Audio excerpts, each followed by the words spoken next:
Bismillahirrahmanirrahim. Assalamualaikum warahmatullahi wabarakatuh. Alhamdulillah. Alhamdulillahi rabbil alamin. Wassalatu wassalamu ala ashrafil mursalin wa ala alihi wa ashabihi ajma'in. Asyhadu an la ilaha illallah wahdahu la syarika lah, waliyus salihin wa khaliqul khalqi ajma'in, wa ashhadu anna Muhammadan abduhu wa rasuluhu as-sadiqul amin. Ya ayyuhalladzina amanu ittaqullaha haqqa tuqatih wa la tamutunna illa wa antum muslimun. Allahumma inna nas'aluka ilman nafi'an wa rizqan tayyiban wa amalan mutaqabbala. Amma ba'd. Ikhwani wa akhwati fid din, kaum muslimin dan muslimat, hadirin hadirat, mukminin mukminat, hafizakumullah wa ra'akum. Alhamdulillah, kita bersyukur pada Allah Subhanahu wa taala, kembali pagi ini diberikan kemudahan untuk bisa bersama-sama mengawali hari kita, kehidupan kita dengan ibadah salat fardu subuh berjamaah. Lalu kita lanjutkan sejenak bersama-sama dalam majlis yang mulia ini. Mudah-mudahan apa yang kita lakukan,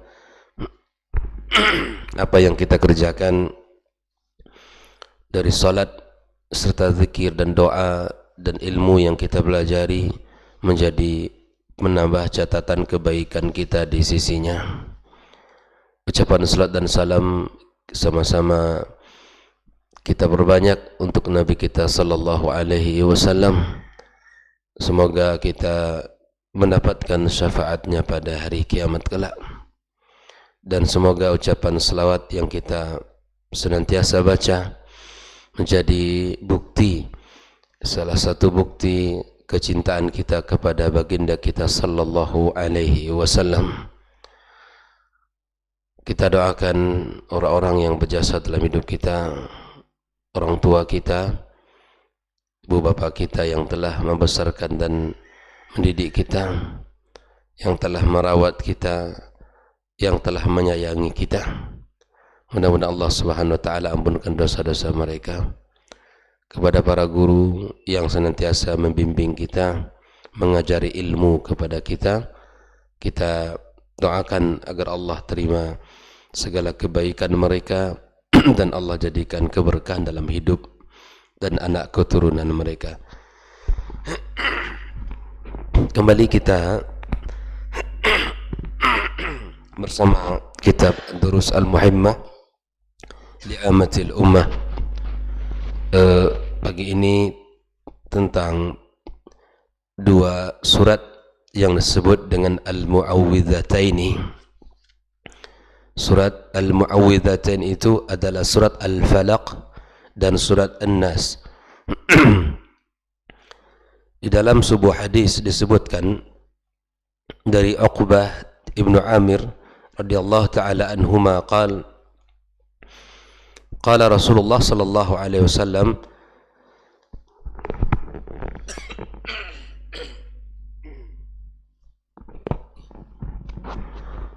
Nabi sallallahu alaihi wasallam bersabda, "Alam tara ayatin unzilat hazil lailah lam yura mithlunna qad." Tidak ada ayat yang Allah turunkan di malam ini, ya, tidak ada yang bisa menandinginya selain dari Allah. Nabi berkata, "Qul a'udzu birabbil falaq wa qul a'udzu birabbin nas." Inilah ayat yang diturunkan, kata Nabi SAW, di malam ini yang tidak ada bandingannya. Ayat ini atau hadis ini hadis Imam Muslim dan Ahmad menunjukkan tentang keutamaan dua surat Al-Mu'awwidhatain ini. an Uqbah berkata, amarani Rasulullah sallallahu alaihi wasallam an aqra'a bil muawwidhati fi duburi kulli salatin.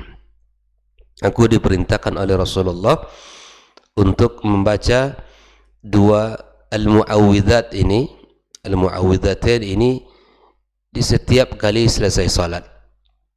Jadi kalau selesai salat maka kita baca ya la ilaha illallah atau istighfar, kemudian kita baca Allahumma antas salam wa minkas salam dan seterusnya. La ilaha illallah wa la syarika lah, lahul mulku wa lahul hamdu wa ala kulli syai'in qadir. Lalu kita baca ya ayat kursi, kemudian kita baca salah satunya adalah ya al-muawwidhatan yang disebutkan oleh Uqbah di dalam perkataannya ini. Dari Abi Sa'id, ini hadis yang ketiga tentang keutamaannya, radhiyallahu ta'ala anna Rasulullah sallallahu alaihi wasallam kana yata'awwadhu min a'yunil janni wa a'yunil insani. Nabi SAW diceritakan oleh Abi Sa'id Al-Khudri bahwa Nabi berlindung dari ya mata hasad jin dan mata manusia. Falamma nazalatil muawwidhatan akhadha bihima wa taraka ma siwahuma. Ketika turun dua surat ini, maka Nabi SAW menjaga dan membaca dua surat ini dan meninggalkan yang lainnya. Jadi di dalam hadis ini bisa kita pahami Nabi Shallallahu Alaihi Wasallam berlindung dari gangguan jin dan gangguan manusia, ya, maka dengan cara membaca al-muawwidhatain ini, dua surat Al-Falaq dan An-Nas ini. Kemudian mari kita lihat surat Al-Falaq, ya. Surat ini digolongkan oleh para ulama kepada surat Makkiyah. Golongan surat Makkiyah yang jumlah ayatnya 5. Yang jumlah ayatnya 5 ayat. Tema umum dari surat Al-Falaq adalah Allah memerintahkan kita untuk berlindung kepadanya, kepada Allah Subhanahu wa ta'ala, dari segala gangguan makhluk, dari segala bisikan-bisikan syaitan, dan dari segala kejahatan orang-orang yang hasad. Maka kita dianjurkan untuk berlindung sepenuhnya kepada Allah. Al-i'tisam billah, kita berpegang teguh, bersandar seutuhnya kepada Allah dari segala gangguan-gangguan makhluknya, baik itu dari golongan jin maupun manusia. Adapun kaitannya di dalam dengan surat sebelumnya Al-Ikhlas adalah di mana ketika Allah Subhanahu wa taala menceritakan di dalam surat Al-Ikhlas bahwa kemurnian keesaan milik Allah di dalam ibadah kepadanya, maka di surat Al-Falaq ini kita diperintahkan oleh Allah untuk berpegang teguh seutuhnya kepada Sang Khalik yang Maha Esa, yang Maha Tinggi, di mana tempat kita mengadu, tempat kita ya bergantung. Maka inilah munasabahnya ketika Allah menceritakan dalam surat Al-Ikhlas di mana Allah Esa, tidak ada sekutu baginya, maka di dalam surat Al-Falaq Allah menyuruh kita untuk berlindung dan bergantung kepadanya semata, tidak kepada makhluknya yang lemah. Allah Maha Kuat, Allah Maha segala-galanya. Maka bergantunglah kepada Allah Tabaraka wa Ta'ala dengan segala urusan kita, dalam segala keadaan dan kondisi kita, dalam kesulitan apapun yang kita hadapi, maka serahkanlah urusan itu kepada Allah Subhanahu wa ta'ala. Ista'in billah wa la ta'jaz, minta tolonglah kepada Allah dan jangan kita merasa lemah. Wa idza sa'alta fas'alillah, jika engkau minta, mintalah kepada Allah. Ya, wa zasta'anta fasta'in billah. Jika minta tolong kepada Allah. Allah memberikan kepada kita penjelasan bahwa dialah zat yang tempat kita meminta perlindungan dari segala bentuk kejahatan. Kalau hari ini, di masa sekarang ini, di zaman penuh dengan fitnah ini, ya banyak orang-orang yang menawarkan diri untuk menjadi pelindung dan penjaganya. Ketika buka usaha, dia cari orang lain untuk bisa menjaga usahanya. Ketika buka lahan, dia cari cara lain untuk bisa terjaga dari segala bentuk gangguan. Al-Quran sebagai petunjuk hidayah bagi kita, sebagai panduan utuh dalam kehidupan kita, telah memberikan penjelasan langsung yang sangat jelas bahwa Allah tempat kita berlindung, tempat kita mengadu, tempat kita menggantungkan segala harapan kita. Allah Subhanahu wa ta'ala mengatakan, qul a'udzu birabbil falaq. Al-falaq as-subh. Ya, katakan wahai Muhammad, aku berlindung dengan Rabb al-falaq, dengan Rabb yang menguasai subuh. Di sini Allah Subhanahu wa ta'ala mengatakan faliqul isbahi. Dalam surah Al-An'am Allah katakan demikian. Allah tidak menyebut birabbin nas di sini, tapi birabbil falaq. Karena ketika kita mengawali hari kita, itu kita mendapatkan waktu subuh yang menguasai adalah Allah Subhanahu wa ta'ala.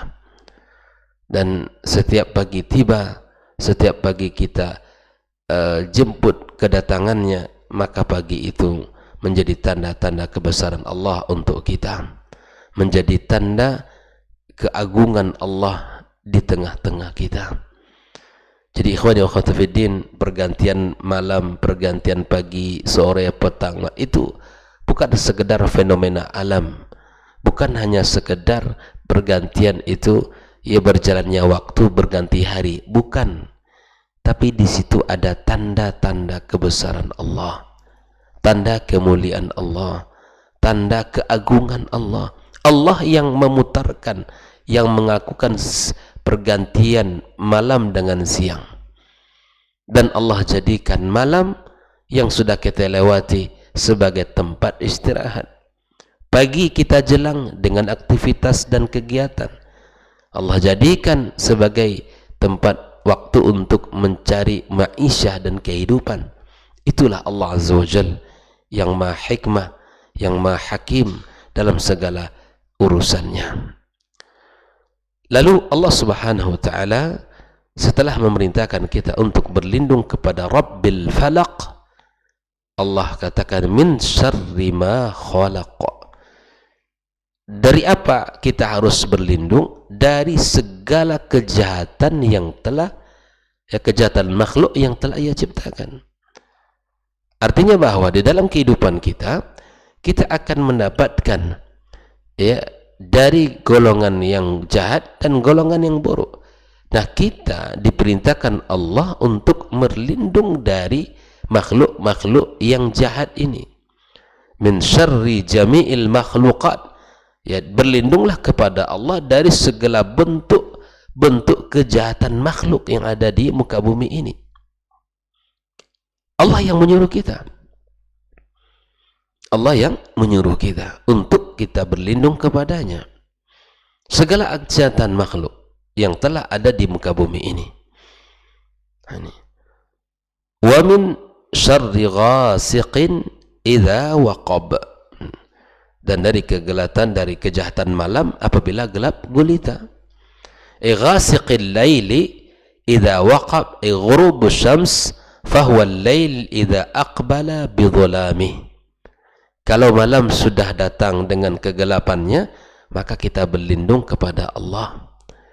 Karena malam itu, ya, termasuk waktu-waktu yang mana kejahatannya banyak. Kejahatannya lebih banyak daripada kejahatan di siang hari. Maka kita berlindung kepada Allah dari kejahatan malam apabila telah gelap gulita.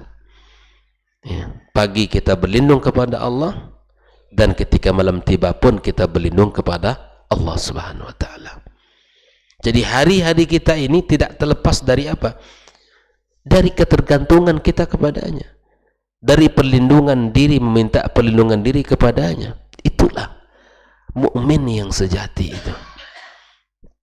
Mukmin yang baik itu. Selalu bersandar kepada Sang Khaliknya. Rabbil falaq. Ya, min syarri ma khalaq wa min syarri ghasiqin idza waqab. Nah, ikhwani wa akhwati fid din, lalu Allah kembali menjelaskan, ya, dengan kita berlindung kepada Rabbil falaq ini, apa yang mesti kita minta? Wa min syarri naffatsati fil uqad. Dari kejahatan, ya, bisikan penyihir perempuan yang telah, ya, menghembus di buhul-buhulnya. Jadi kita juga diminta oleh Allah untuk berlindung dari segala kejahatan makhluk dan dari kejahatan malam apabila gelap gulita, dan dari segala kejahatan an-naffatsat as-sawahir.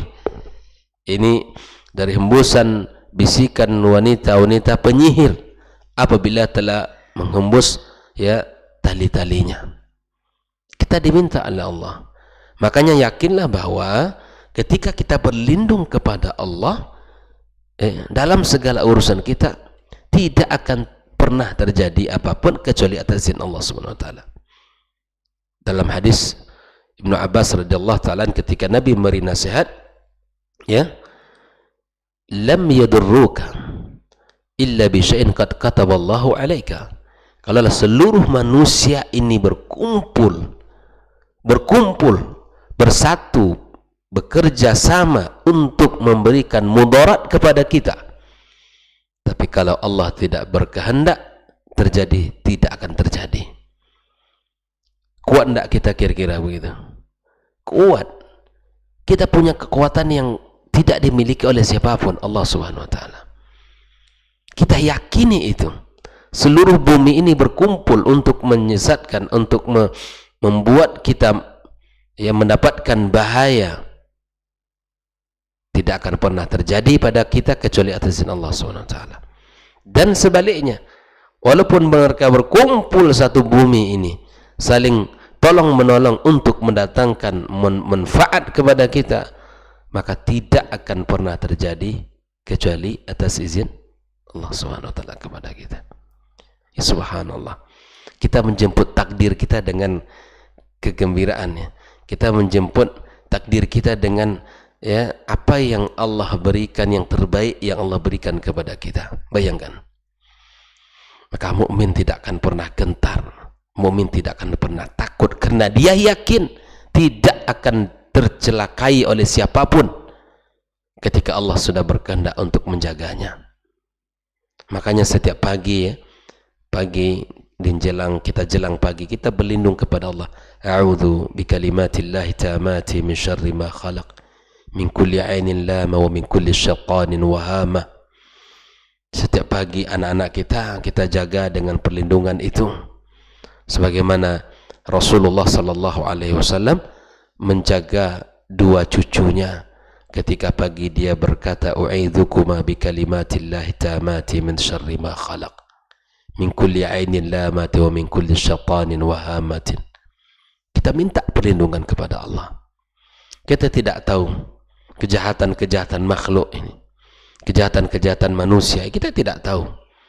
Allah yang tahu. Kita minta perlindungan kepada yang tahu, Allah Subhanahu wa taala. Anak-anak kita, ya, usaha-usaha kita, rumah kita, kebun-kebun kita, apapun, kita minta perlindungan kepada Allah dari mata-mata yang hasad. Ayat berikutnya, wa min syarri hasidin idza hasad. Dalam bab hasad ini, maka ini sangat kita berhati-hati. Makanya ada kaidah di dalam setiap nikmat itu tidak perlu kita sampaikan kepada orang. Walaupun dalam kedudukan hadisnya dibicarakan oleh para ulama fihi maqal, tapi maknanya sahih. Likulli ni'matin mahsud. setiap nikmat itu ada penghasadnya. Tidak setiap orang bisa menerima dari nikmat yang kita terima ini, yang kita dapatkan ini. Ada saja hati-hati atau mata-mata orang yang hasad kepada kita. Orang nggak senang ketika kita mendapatkan rezeki, tidak bahagia dia ketika kita mendapatkan nikmat. Maka subhanallah, al-ain al-hasad, mata yang hasad itu akan bisa mendatangkan penyakit bagi kita. Maka tidak semua nikmat yang kita dapatkan itu kita ceritakan ke orang, kita umbar di media sosial, kita jadikan sebagai status kita. Setiap jumpa dengan orang kita ceritakan. Tidak perlu. Ceritakan nikmat itu kepada orang yang Anda tahu ya dia orang baik. Karena ketika kita ceritakan, bisa jadi orang benci kepada kita, tidak suka kepada kita. Kita mendapatkan nikmat itu. Maka jadikanlah nikmat yang kita dapatkan itu at-tahadduts bin ni'mah, artinya kita dianjurkan untuk menunjukkan nikmat itu pada diri kita. Falyura min athariha, tampakkan pada jiwa, pada diri kita itu ya nikmat yang kita dapat itu kita nikmati. Kita beli baju, kita beli sepatu, kita beli apa yang kita sukai. Itu salah satu tahadduts bin ni'mah. Bukan kita umbar, bukan kita ceritakan, bukan kita angkat di media sosial. Sehingga nanti usaha Anda bisa jadi terhalang karena hasadnya orang, karena pandangan mata yang tidak senang kepadanya. Maka berhati-hatilah kita dari orang-orang yang hasad ini. Wa min syarri hasidin idza hasad, ay al-hasid, siapa dia? Alladhi yatamanna zawala ni'matil ghair. Yang hasad itu yang berkeinginan nikmat orang lain itu hilang, itu hasad namanya. Hasad itu ketika Anda ceritakan kepada orang nikmat Anda yang dapatkan dari Allah, maka dia berkeinginan hilang nikmat itu dari kita, itu hasad. Dan ini tercela dalam agama kita. Tidak boleh kita hasad kepada orang lain. Wal hasadu awwalu dzambin asallahu bihi fis sama. Ya, hasad itulah pertama dosa yang dilakukan kepada Allah ya terhadap apa yang terjadi di langit. Ya. Wa awwalu dzambin asallahu bihi fil ard, begitu juga ya dosa pertama yang ada di muka bumi. Ini orang ya hasad, semuanya hasad. Ya, syaitan, iblis hasad kepada Adam alaihissalam, tidak suka dengan nikmat yang Allah berikan kepada Adam. Adam dirayu, Adam dilencengkan dari aturan Allah Subhanahu wa taala, sehingga dia dihukum, diturunkan dari jannah, dari surga. Ya, anak keturunan dia yang melakukan dosa pertama karena hasad kepada saudaranya. Ikhwani wa akhwati fiddin. Maka berhati-hati kita dengan orang yang hasad, yang menginginkan nikmat kita hilang dari kita. Al-hasad, kata Nabi SAW, ya seperti api yang membakar kayu, api yang melahap kayu. Hasad itu akan menguras seluruh kebaikan kita, menghanguskan seluruh ketaatan kita. Ini hasad ini nggak ada gunanya. Hasad ini akan menghancurkan kebaikan-kebaikan kita, membakar seluruh amal soleh kita. Maka berhati-hati dengan sifat hasad yang ada dalam diri kita. Dan hasad itu penyakit hati. Hasad itu penyakit hati. Obatnya adalah dengan senantiasa kita istighfar kepada Allah Subhanahu wa ta'ala. Maka tidak perlu kita hasad dengan rezeki orang, tidak perlu kita hasad dengan apa yang diperoleh oleh orang, karena sesungguhnya itu akan hanya merugikan dia, menghanguskan amal solehnya, membakar seluruh ketaatannya. Tidak ada tersisa baginya. Inilah orang yang merugi nanti. Tapi orang-orang soleh, ketika Anda ceritakan nikmat itu, dia tidak hasad. Yang ada padanya apa? Ghibtah.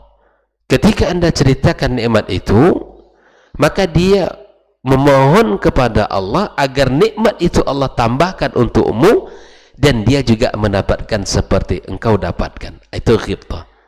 Kalau yang hasad itu tercela, kalau ghibtah itu terpuji. Beda ya?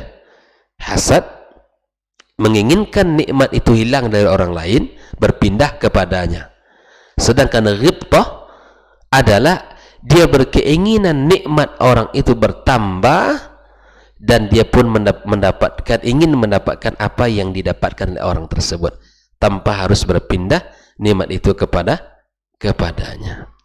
Oleh ikhwani wa akhwati fiddin, hafizakumullah wa ra'akum, surat Al-Falaq ini adalah surat yang mengajarkan kepada kita agar kita kuat dan kokoh untuk berlindung kepada Allah, ya, dari segala bentuk kejahatan makhluk, dari segala kejahatan malam apabila gelap gulita, dan dari segala kejahatan perempuan-perempuan penyihir, dan dari segala kejahatan orang yang hasad. Inilah 4 yang mana Allah perintahkan kita untuk berlindung kepada Rabbul Falaq, Rabb al-Falaq. Dengan satu perlindungan kepada Rabb ada 4, ya, dengan satu permintaan kepada Rabbil Falaq ada 4 yang kita diminta oleh Allah untuk berlindung dalam kehidupan kita, agar dalam perjalanan kita, agar hari-hari kita penuh dengan kebaikan. Bahkan ini adalah sebagai ayat-ayat yang dibacakan ketika, ya, di saat-saat meruqyah atau di saat-saat kita mendapatkan gangguan-gangguan di dalam kehidupan kita, dan ayat ini pun menjadi perlindung untuk melindungi kita. Kita mohon kepada Allah agar Allah jaga dan Allah lindungi kita dari segala kejahatan-kejahatan yang Allah sebutkan di dalam surat ini. Ya, mudah-mudahan Allah Subhanahu wa taala jaga kita bersama dari segala kejahatan-kejahatan, ya, manusia, makhluk dan seluruh ciptaannya, kejahatan malam apabila gelap, kejahatan wanita-wanita penyihir, dan kejahatan orang-orang yang hasad. Makanya orang yang hasad itu, sekali lagi, jangan orang yang sengsara. Sesungguhnya dia yang merugi orang-orang yang sempit dadanya, orang-orang yang sempit dadanya. Tidak ada manfaat dan gunanya bagi orang-orang yang hasad tersebut. Wallahu ta'ala a'lam. Semoga Allah Subhanahu wa taala jaga kita, lindungi kita, dan berikan pertolongan kepada kita dari segala keburukan-keburukan, dan Allah bantu kita untuk senantiasa tetap bisa membaca surat Al-Mu'awwidhatayn ini dalam pagi kita dan sore kita. Wassallallahu ala nabiyyina Muhammadin wasallam, wa subhanakallahumma wa bihamdika asyhadu an la ilaha illa anta astaghfiruka wa atubu ilaik. Wassalamualaikum warahmatullahi wabarakatuh. Dr. Dasman Yahya Ma'ali LCMA Hafizahullah, Dr. Helmi Basri LCMA Hafizahullah, Dr. Hidayatullah Ismail LCMA Hafizahullah,